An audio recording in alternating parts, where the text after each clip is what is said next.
तो एक असाइनमेंट में मैंने प्रॉब्लम दिया था आप लोगों को।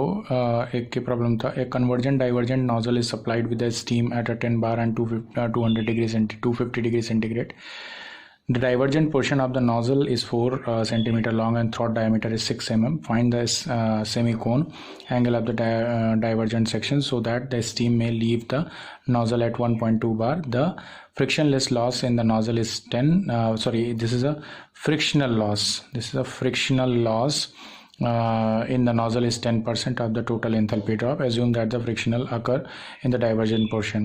And ये हिंट देते हैं। तो मैक्सिमम लोगों का ये क्वेश्चन नहीं लगा है, तो इस क्वेश्चन को मैंने सॉल्व किया है और आज मैं आपको मॉलियर चार्ट कैसे यूज़ करते हैं इसके बारे में भी आपको मैं बताता हूँ कि किस तरह से मॉलियर चार्ट का यूज़ किया जाता है। मैं पहले इसका सोल्यूशन आपको दिखा देता हूँ कि किस तरह से इस क्वेश्चन को सॉल्व किया जाएगा। ये इस क्वेश्चन का सोल्यूशन है।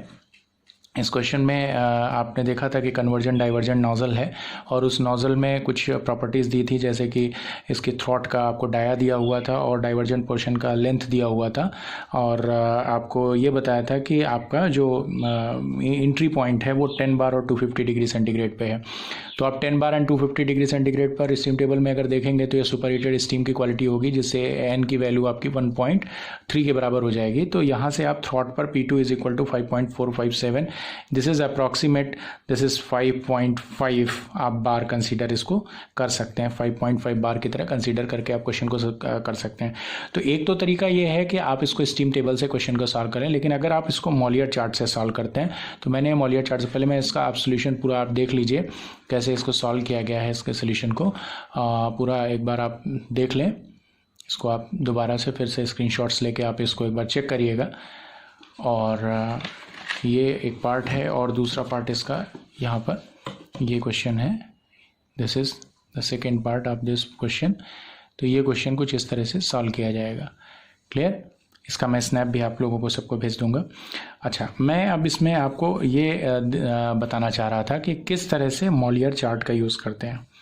यूज़ ऑफ मॉलियर चार्ट, ये इम्पॉर्टेंट फ्रैक्शन है और ये जानना आपके लिए ज़रूरी है।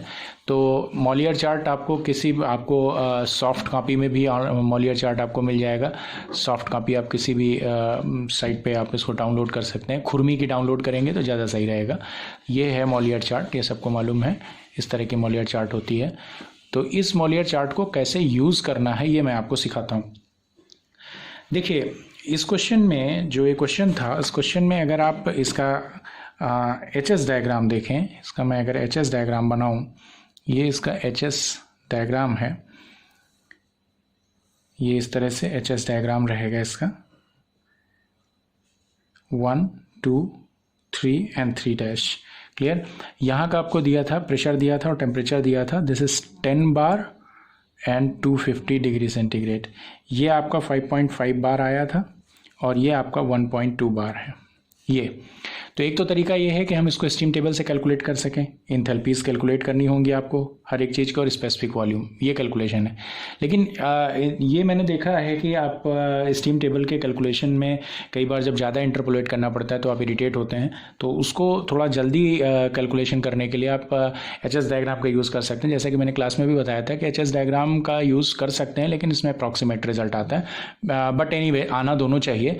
तो ये हम आपको आज सिखाते हैं कि किस तरह से इसमें डायग्राम में शो किया जाता है। तो HS diagram is a Molière diagram. तो सबसे पहले हम लोग इसमें जो पॉइंट है उस पॉइंट को लोकेट करते हैं। तो पॉइंट कहाँ पर लोकेट करना है? 10 बार एंड 250 डिग्री सेंटीग्रेड पे। तो 10 बार एंड 250 डिग्री सेंटीग्रेड कैसे लोकेट किया जाएगा इसको? 10 बार एंड 250 डिग्री सेंटीग्रेड, इसके लिए आपको एक स्केल रखनी होगी और इरेज़र रखनी होगी जिससे आप प्रॉपरली उसको रब कर सकें।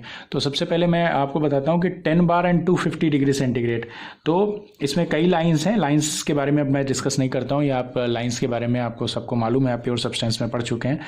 10 बार की लाइन, तो ये आपको देख रहे हैं, ये सारी ये जो डार्क लाइंस दिख रही हैं ये सारी प्रेशर लाइंस हैं। तो this is the 1 2 and this is the 10, this is the 10। I think आपको क्लियर हो रहा होगा। दिस इज़ द 10 बार। मैं थोड़ा सा इसको और आपको एक्सटेंड करके मैं दिखाता हूँ आपको। This is the 10 bar line, okay. This is the 10 bar line, ये आपको दिख रही होगी यहाँ पर, ये 10 बार लाइन है। ये 10 बार लाइन इस तरह से ये ऊपर जा रही है और आपको जो टेम्परेचर दिया हुआ है वो है 250 डिग्री सेंटीग्रेड। तो this is the 10 bar line and 250 degree centigrade. This is approximate eight here. See this is the 10 bar line and 250 degree centigrade. ये एक अप्रॉक्सीमेट आपको यहाँ पर एक पॉइंट मिलेगा, इसको हम लोग नाम दे देते हैं फर्स्ट पॉइंट। क्लियर। अब चूंकि हम लोग आइसेंट्रोपिक ड्रॉप ले रहे हैं इसलिए हम लोग एक स्केल यूज करेंगे और इस स्केल से एक वर्टिकल डायरेक्शन में इस तरह से एक पेंसिल की हेल्प से एक लाइन ड्रॉ कर लेंगे।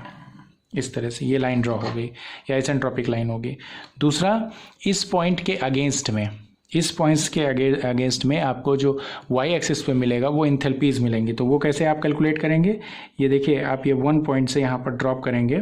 तो ये 1 पॉइंट से अगर आप यहाँ पर ड्रॉ करेंगे लाइक दिस, तो कुछ आपको ये वैल्यू मिलेगी अप्रॉक्सीमेट। दिस इज जो मैंने वैल्यू कैलकुलेट की है, इसमें ये वैल्यू आपको अप्रॉक्सीमेट मिल रही है 1 बार पे, दिस वन। क्लियर। तो 1 बार पे वैल्यू जो मिलेगी दिस इज 29 अप्रॉक्सीमेटली 2950। क्लियर। तो मैं यहाँ पर जो ये वैल्यू लिख रहा हूँ this is the 2950 approx. Clear. 2950 की वैल्यू मिल रही है। ये कैलकुलेशन में आपको आपने देखा था कि किस तरह से इसमें वैल्यू कैलकुलेट कर रहे हैं। तो ये वैल्यू जो हम लोगों ने लिखी थी वो 2940 के अप्रॉक्स लिखी थी, कोई दिक्कत नहीं है।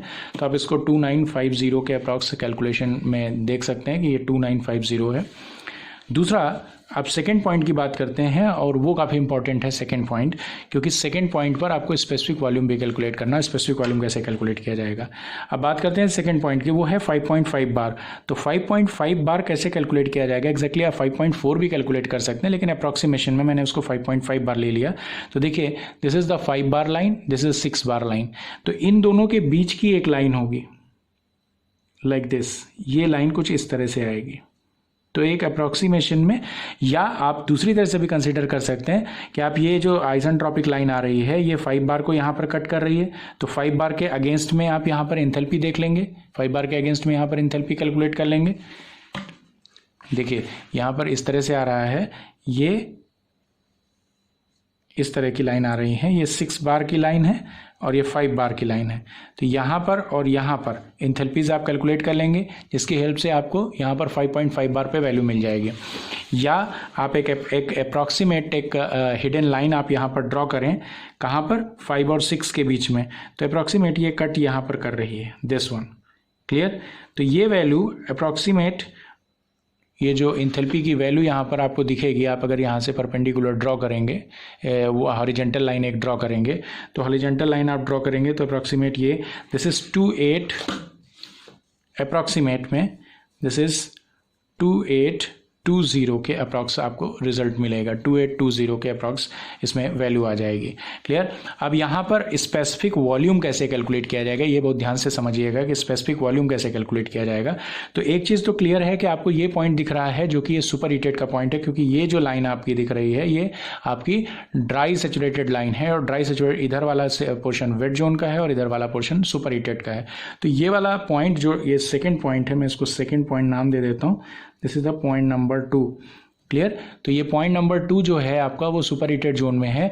तो यहाँ पर जो स्पेसिफिक वॉल्यूम कैलकुलेट किया जाएगा वो कुछ इस तरह से कैलकुलेट किया जाएगा। सिंपल चार्ल्स लॉ आप अप्लाई कर दीजिए, तो उसके लिए कैलकुलेशन इस तरह से होगा, that is V2 is equal to VG into T superheated divided by T saturated. Simple, VG divided by T saturated, V2 divided by T superheated। Simple सी फंक्शन है यहाँ पर। तो VG की वैल्यू कैसे कैलकुलेट कर सकते हैं, VG की वैल्यू हम लोग स्टीम टेबल से, VG is a saturated value, clear, at 5.5 bar पर। ये स्टीम टेबल में जाके आप इसको कैलकुलेट कर सकते हैं। इसको मैंने कैलकुलेट किया था, इसका कुछ अप्रॉक्सीमेट जो रिज़ल्ट है वो कुछ इस तरह से है, मैं आपको बताता हूँ। इसमें 5.5 बार पर जो VG की वैल्यू है वो है 0.348, ये स्टीम टेबल से, फ्रॉम स्टीम स्टीम टेबल से 0.348 की वैल्यू आप ये कैलकुलेट कर सकते हैं। दूसरा चीज़ है कि आप 5.5 बार पर फ्रॉम स्टीम टेबल एट 5.5 बार जो आपको सैचुरेशन टेम्परेचर मिलता है, वो सैचुरेशन टेम्परेचर है, दिस इज़ मैंने इसको डायरेक्टली केल्विन में कन्वर्ट करके लिखा है, तो मैं डायरेक्टली केल्विन में बता रहा हूँ आपको। This is the 427.7 kelvin. Clear, ये सैचुरेशन टेम्परेचर है। अगर हमको सुपर हीटेड टेम्परेचर पता चल जाए तो हमको V2 की वैल्यू पता चल जाएगी। अब सुपर हीटेड टेम्परेचर कैसे कैलकुलेट किया जाएगा यहाँ पर, ये समझने वाली बात है। और सुपर हीटेड टेम्परेचर कैलकुलेट करना आसान है। यहाँ पर देखिए कैसे कैलकुलेट किया जाएगा। ये जो 2 पॉइंट है, ये आपने देखा, ये 2 पॉइंट था। इस 2 पॉइंट के यहाँ पर ये 200 डिग्री सेंटीग्रेड है और ये 150 डिग्री सेंटीग्रेड है। क्लियर, तो इससे कोई भी लाइन टेम्परेचर की नहीं पास हो रही है, तो हम क्या करें कि हम ये जो आइसेंट्रोपिक लाइन हमने ये ड्रॉप करी थी, ये 200 को यहाँ पर कट कर रही है और 150 को यहाँ पर कट कर रही है। 200 को यहाँ पर जो कट कर रही है, इसके अगेंस्ट में हम अगर एंथैल्पी देख लें, यहाँ पर इसके अगेंस्ट में हम यहाँ पर आके एंथैल्पीज अगर चेक कर लें, ये बात समझ में आई कि 200 को आइसेंट्रोपिक वाली लाइन जहाँ पर कट कर रही है, उसके अगेंस्ट में हम वैल्यू चेक कर लें इसकी। क्लियर, ये बात समझ में आ रही है। तो 200 के अगेंस्ट में जो वैल्यू आ रही है वो करीब, मैं वैल्यू लिख रहा हूँ यहाँ पर, एट 200 डिग्री सेंटीग्रेड पर जो Hg की वैल्यू आ रही है, वो Hg की वैल्यू मोलियर चार्ट से जो आ रही है वो कितनी है, 2840 के अप्रॉक्स है। क्लियर, और एट 150 डिग्री सेंटीग्रेड पर जो वैल्यू आ रही है वो 2750 के अप्रॉक्स है। इतनी बात समझ में आ गई। और जो H2 की वैल्यू है वो जो आपने कैलकुलेट कर रखी है ऑलरेडी, जो अभी थोड़ी देर पहले आपने कैलकुलेट की थी, ये कितनी थी, 2820। क्लियर, 2820 के अप्रॉक्स आपने वैल्यू कैलकुलेट कर रखी है, ये वैल्यू 2820। तो 2820 के अगेंस्ट में टेम्परेचर क्या होगा इंटरपोलेट करने पर, इंटरपोलेट अगर आप इसको करेंगे तो इंटरपोलेट करने पर आपको बहुत आसानी से वैल्यू मिल जाएगी। और ये इंटरपोलेट करने पर जो वैल्यू आती है इसकी, this is the 138.88 clear degree centigrade. बात समझ में आ गई। तो अब इसको आप केल्विन में कन्वर्ट कर लीजिए। तो केल्विन में कन्वर्ट करेंगे तो ये वाली वैल्यू किसके बराबर हो जाएगी, दिस इज 411.88 केल्विन। क्लियर, और ये वैल्यू आप कहाँ पर पुट कर देंगे, जो अभी मैंने थोड़ी देर पहले बताया था दिस वन। तो V2 is equal to, Vg की वैल्यू मैंने आपको निकाली के बताई थी, Vg is equal to 0.348 multiplied by T superheated 411.88 divided by this is 427.7। तो ये जो वैल्यू मिलेगी आपको, ये वैल्यू मिलेगी 0.335।